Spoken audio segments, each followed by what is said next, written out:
এই তৃতীয় বাৰ্ষিক যোৱা 2 বছৰত আমি বৰলুইত কৃষক মহোৎসৱ উদযাপন কৰিছিলোঁ আৰু এইবেলিও আমি বৰলুইত কৃষক মহোৎসৱ আমাৰ বৰতাৰী কণ্ডলপাৰা অঞ্চলবাসী ৰাইজ মিলিত হৈ আমি এই কৃষক মহোৎসৱ এটা উদযাপন কৰি আহিছোঁ।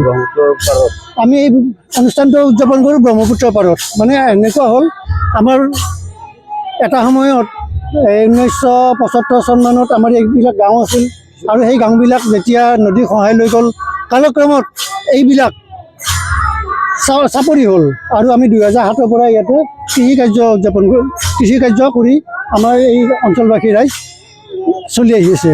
ধুনীয়াকৈ সংস্থাপন এটা লৈ আছে। আমাৰ চাপৰিটো যেতিয়া ওলাল হয়, চাপৰিটো যেতিয়া ওলাল আমাৰ নৈ কাষৰীয়া মানুহবিলাক ইয়াতে আমাৰ সংস্থাপন লৈ আছে।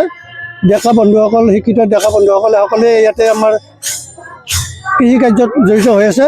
আৰু তেতিয়াৰ পৰা আমি যোৱা 3 বছৰত আমি ভাবিলোঁ যে আমি কৃষকখিনি এবাৰ মিলিত হওঁ আৰু আমাৰ এই মিলিত হোৱাৰ এটাই উদ্দেশ্য আছিল যে আমাৰ নদীখনক পাৰিলে গৰাখহনীয়াৰ পৰা প্ৰতিৰোধ কৰিব লাগে আৰু 2 নম্বৰতে আমাৰ এই অঞ্চলটো যাতে বাহিৰৰ মানুহৰ পৰা আহি কিছুমান মানুহ আহে, ধৰক আমাৰ ইয়াতে পিকনিক খাব আহে, এটা এই আমাৰ কি কয় আপোনাৰ ভাল এটা পৰিৱেশ যাতে হয়, এইটো এটা যাতে বাহিৰৰ মানুহৰ লগত আমাৰ তেতিয়া আমাৰ কমচে কম বিজনেছৰ খেতি আমাৰ দিশটো ইয়াতে সুন্দৰ হৈ গৈছে। নিশ্চয় হ'ব। আমাৰ মানে আমাৰ উৎপাদিত সামগ্ৰীখিনি আমি বিক্ৰী কৰাৰ এটা ব্যৱস্থা কৰিব পাৰিম বুলি আমি এটা আশা কৰি। কি কৰে এটা খেতি?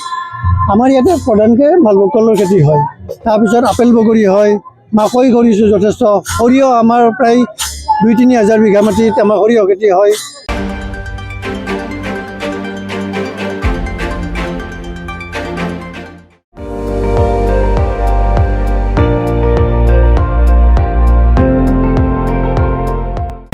আপুনি চাই আছে ND24, সৰ্বশ্ৰেষ্ঠ নহয় সৰ্বোত্তমৰ দৌৰত।